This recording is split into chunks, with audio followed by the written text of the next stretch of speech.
صالحا من ذكر أو أنثى وهو مؤمن فلنحيينه حياة طيبة। ও নবী, আপনি জানিয়ে দেন, যখন কোনো পুরুষ এবং নারী তার রবের জন্য ঈমান অবস্থায় সামান্য একটু ভালো কাজ করবে, এই ভালো কাজটার বিনিময় ওই দিন থেকে তার পরের দিন থেকে শুরু হবে হায়াতান তাইয়্যিবা, একটি মহামূল্যবান পবিত্র জীবন আমি তাদেরকে দান করব। মহান জীবন কাকে বলে? পবিত্র জীবন কাকে বলে? পবিত্রতা কী জিনিস? যখন মানুষ হাত মুখ ধোয় কেমন লাগে? ফ্রেশ। আল্লাহ বলছে তাকে একটা ফ্রেশ জীবন দেব, পবিত্র জীবন দেব, যেই জীবনে কোনো টেনশন থাকবে না, যেই জীবনে খাওয়ার কোনো টেনশন থাকবে না। ফাঁসির মঞ্চ সামনে হাজির হয়ে আছে, সে মনে করবে না যে এই ফাঁসির মঞ্চ আমাকে ওপারে নিয়ে যেতে পারে আমার রবের নির্দেশ ছাড়া। এই বিশ্বাস এমনভাবে তার ভিতরে গেড়ে বসবে, অভাব অভিযোগ কিছুই লাগবে না। যখন মানুষের বিশ্বাসটা কমতে শুরু করে তখন আরেকটা বিশ্বাস বাড়তে শুরু করে। ওই বিশ্বাসটা যখন কমে যায় তখন টাকার বিশ্বাসটা বেড়ে যায়। তখন মনে করে কোন দল ধরবো, কোন নেতা ধরবো, কাকে ধরলে টাকা পাবো, কাকে ধরলে বাড়ি পাবো, কাকে ধরলে ক্ষমতা পাবো। এই বিভিন্ন এই যেটা পৃথিবীকে কেন্দ্র করে, ওইটা যত কমবে এইটা তত বাড়বে, আর এইটা যত কমাবেন তত ওইটা বাড়বে, ওইটাকে যত বাড়াবেন তত এইটা কমবে। অর্থাৎ প্রথম কথা হলো সব কিছু ফাইনাল করবার জন্য আপনাকে আমাকে ধরে নিতে হবে। বয়স আমার 25 বছর, তাই বলে আমি একবার মহাশক্তি ধরে কিয়ামত পর্যন্ত থাকবে এমন নয়। 2 বার পাতলা পায়খানা, 4 বার বমি হলে শেষ। কত যুবক পড়িয়েছে তার হিসাব নেই। এজন্য প্রত্যেকটি মুহূর্ত মনে করতে হবে এটাই আমার শেষ। তাহলে ওইখানে আপনি নতুন কিছু খুঁজে পাবেন, একটা মজা পাবেন আল্লাহর পক্ষ থেকে। দেখেন পরীক্ষা করে। দ্বিতীয় নম্বর কথা যেটি বলবো সেটি হলো, এই কাজটা করতে গিয়ে চির দুশ্মন শয়তান আপনাকে ধোঁকা দেবে ওই মুহূর্তেই। কারণ এমন একটা কাজ আপনি করছেন, এই কাজটা নিখুঁত কাজ, সব কিছু বাদ দিয়ে আপনি আল্লাহর জন্য করছেন, অল্প হোক এটা কার জন্য, এইখানে বাধা দেবে শয়তান। আল্লাহ তাআলা বলছেন এই শয়তানের হাত থেকে কেউ বাঁচতে পারবে না, কারণ শয়তানের শক্তিটা দিয়েছেন।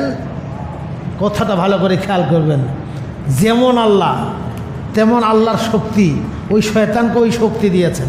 তাহলে শয়তান চেয়েছিল শক্তি, এই শয়তানের শক্তি থেকে আপনি বাঁচবেন এই আশা আপনি করিয়েন না, আপনার রব যদি না বাঁচায়। এই জন্য আল্লাহ বলছেন তোমার নামাজ, তোমার ইবাদত তোমার কিছুই করতে পারবে না।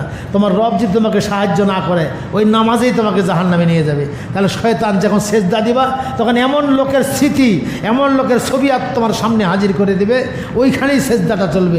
ওই সুবহান রাব্বিয়াল আলা পড়বা 14 বার আর 28 বার স্মরণ পড়বে ওই মানুষটার। সেজদাটা তোমার রবের জন্য হবে না, ওর জন্যই হবে। এই জন্য প্রথম হলো অল্প একটু কাজ করবেন, কার জন্য? যেইটুকু কাজ করবেন ওই মুহূর্তে শয়তান আসবে। এই জন্য যখন আপনি মূল ভালো কাজটা করবেন তখন শয়তান আপনাকে আঘাত করবে। খাওয়ার সময় আপনাকে বলে না যে অমুক চিন্তা করো, আপনার নামাজের সময় শয়তান আসে, দুনিয়ার খেয়াল করে দেয়, তাই না?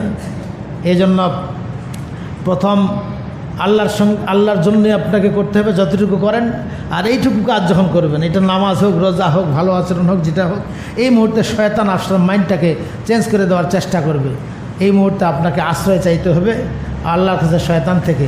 আল্লাহ তাআলা সূরা মুমিনের মধ্যে এই কথাটা বলছেন, রাব্বি আউযু বিকা মিন হামাযাতিশ শায়াতিন ওয়া আউযু বিকা রাব্বি আন ইয়াহদুরুন। ওই শয়তান থেকে আমাকে বাঁচাও যে বারবার আমার পাশে ঘেঁষে আমাকে কুমন্ত্রণা দেয়। ও বারবার ও বিরক্ত হয় না, ওর নাস্তার প্রয়োজন নেই, দুপুরের ভাতের প্রয়োজন নেই, ও বারবার আপনার কাছে আসতেই থাকবে।